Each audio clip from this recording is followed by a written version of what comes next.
In today's video, I'm going to teach you how to set permissions for your calendar in Microsoft Outlook. Whether you're sharing your schedule with a colleague, family member, or a project team, managing who can see or edit your calendar is crucial. This guide will walk you through the simple steps to set permissions, ensuring your calendar is just as open or private as you need it to be.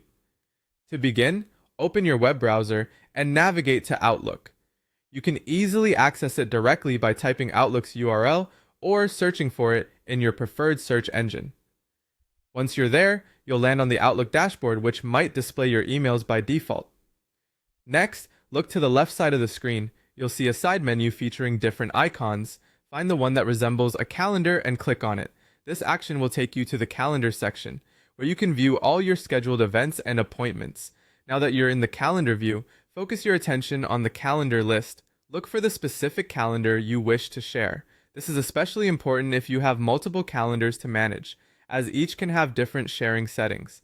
Once you've identified the right one, locate the three-dot icon next to it. These dots open a menu that gives you more options for managing your calendar. Click on the three dots to expand the menu, and from the list, select the option labeled Sharing and Permissions. This section is your central hub for controlling access to your calendar. It allows you to determine who can see what and how much of your schedule. In the Sharing and Permissions window, you'll find a field where you can input an email address or a contact name. This is where you'll specify who you want to share your calendar with. Type in the person's details. If they are already in your contacts or if you're entering their email address correctly, Outlook will recognize it and add it to the list.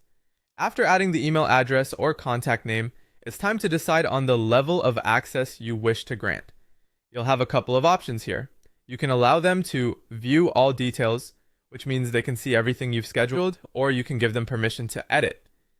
Choose the one that aligns with your comfort level and purpose for sharing.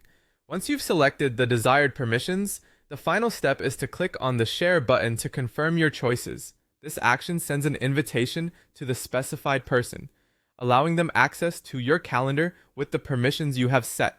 And there you have it.